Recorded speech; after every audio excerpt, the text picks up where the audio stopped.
Welcome to another video, guys. I finally found a 132 scale TIE Fighter from AMT that had a reasonable price. So I'm going to build that today real quick and then tell you what I wanted to do with it. But first, some other things. I postponed the work on the 1/6 scale X-Wing cockpit because I want to rearrange my workbench setup because it's not ideal at the moment. But I will start with that in June because basically the entire May I'm in Japan. Yay! That will be exciting. And I'm trying to film something for you guys there. I will go to the biggest model supply shop in Japan. Maybe it's even the biggest in the entire world, I don't know. But it's supposed to be the biggest one in Japan, so that's huge. I'm also going to look around for some kits or figurines. I'm still looking for a 1/6 scale Luke Skywalker pilot. And Japan has a huge used market for figurines and stuff, so I hope I can find something there. And maybe, I don't know, a PG Falcon kit? We'll see. So right now my workbench is here, but my CAD workstation and everything else is over here. So they are diagonal in the room.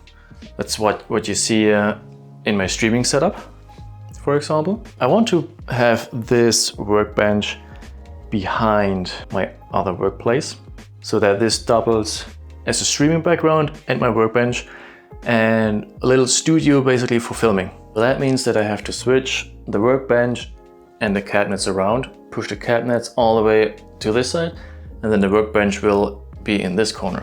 And also this is just a regular desk. It's just standing there and that's it. I want to throw this out and put in a new nice workbench with rolls on it that I can move it out, that I can move it around where I want it to be. If it stands over here, I can pull it out to here, stand behind it, have the camera over here, and then have a nice little studio setup to film with. So that's the plan. I also want to change the background from this boring just black to maybe some shelves where some of my models will be sitting. Maybe some panels here and there, we'll see. That's not entirely planned out yet, but I have some ideas. Quick reminder, the MK3 Red 5 files and the pre-supported files for resin printing are up on Patreon, so if you don't have them already, go there and grab them. If you already purchased the MK2 version on one of my shops, you will get the upgrade for free once I uploaded the files there, which will be end of May. For the pre-supported files of Red 5, I use Lychee Slicer's auto support feature, which now with the new update works amazing. I made my own profiles for it that I will release later sometime. I have to check some things here and there and check what's the best way to publish things like that. Probably on Patreon and my Discord and maybe a Google Drive or something. I'll have to see how I do that. But the one thing that still remains manual is the orientation of the parts on the build plate. So I tried my best to find the best orientation for each part. And I did a couple of samples, as you can see here. This is a section of the wing. This is the front part of the fuselage. Those have different orientations, different internal structure, different print settings, and I tried to see what makes the best result. And I think I found the best compromise between surface quality, detail quality, print stability, and the amount of post-processing that you have to do after the print with removing supports, sanding and all that shit. I hope you like those files and it makes printing way easier for you. Now there are literally no more excuses, so go print an X-Wing.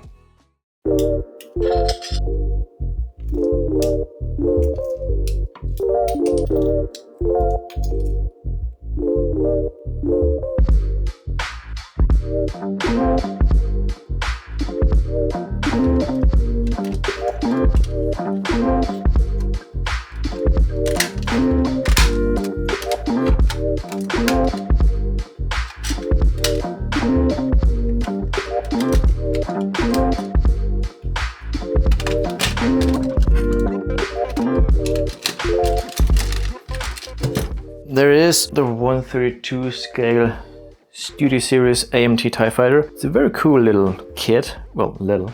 It's not little. It's quite big actually. It's noticeably smaller than Studio scale, but still though it's a really nice size. It's big enough that you see all the details, all the little greeblies, they are all there. And if you look closely on the solar panels, you can even see the geometry of the cool shade that they originally used for the studio scale models. So all the ribs and the nuts and everything is all there. It's really tiny, but you can see it. The first thing that I'm going to do for this tie is of course a hanger stand, naturally. But I also want to do a couple of other add-ons. For example, I want to make a removable hinge that you can display the hatch in the open position and of course closed. I want to make a studio model cockpit that you can put in here, because the cockpit that comes with the TIE Fighter is the live action cockpit, so you can exchange those and put in whatever you like. I did not glue the wings to the pylons so that I can remove them, because I want to do like a maintenance diorama with it as well. Boing. That the TIE Fighter is sitting on the hanger stand, and for example one wing is removed and this is standing on a rack or a little crane or whatever, something like that. So I want to put in some stuff here. I want to model an insert that you can put in here that has some wires, some connectors, things like that, and also the opposite side here in the wing, so that it looks like this should connect to each other. Then I also want to make the overhang stand, where the arms come here and grab it on the side, and then it hangs from the ceiling. Similar to those that you see in Andor Season 1, the Alkensi Air Command base.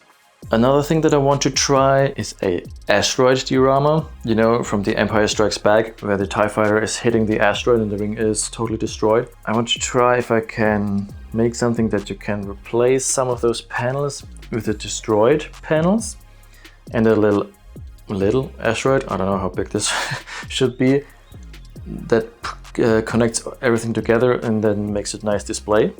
But the biggest thing I have planned is a modular hangar diorama set. Not only for the TIE Fighter, but also for the Rebel Alliance ships.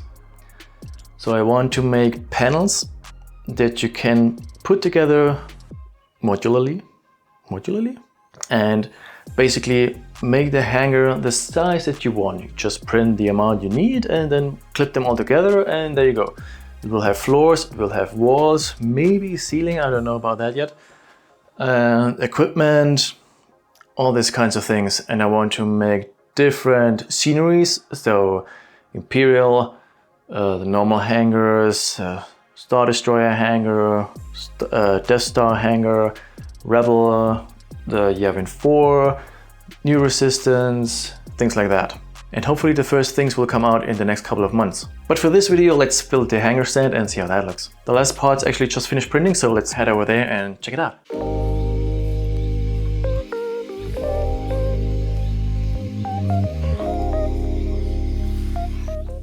All right, here they are. Oops.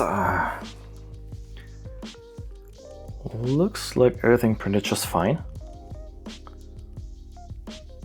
Yeah, just a little bit of stringing, but nothing to worry about. All right, let's get them off.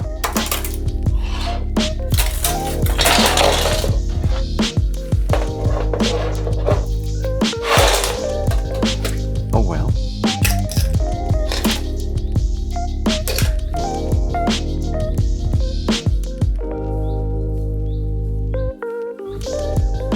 I printed the main stage, the stairs and the handrails with Bambu Lab PLA gunmetal metallic, and all the rest, support stage, the pillars and the entry stage, I printed with the black Bambu Lab PLA matte, because I ran out of filament for the metallic PLA, so that's why they look a little different. This has a little metallic sheen to it, this one does not. I might paint those other parts in gunmetal later, maybe. I'll have to see how it looks when it's assembled. If this looks weird or not, or if it's okay. Maybe it looks even good. Alright, let's check those tolerances.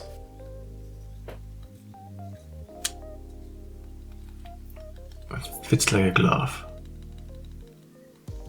Very nice.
So that is the hangar stand for the AMT TIE Fighter. It looks very cool. You can slide the entry stage back and forth so that the pilot can embark and go out and whatnot. That's pretty much it, which I can do. And like I said before, I want to make the hinge that the cockpit hatch can stay open. And then I want to try to rearrange the pilot figure in a way that he is just climbing in or that he's opening the hatch. I'll have to see how that goes, if that is possible with the pilot that comes with the kit. The STL files for 3D printing of the hangar stand will be released on my Patreon in May. And the other add-ons like the hinge, tools and things like that for hangar dioramas will come in the next couple of months. So that's it for today's video, guys. Thank you so much for watching, and I'll see you in the next one.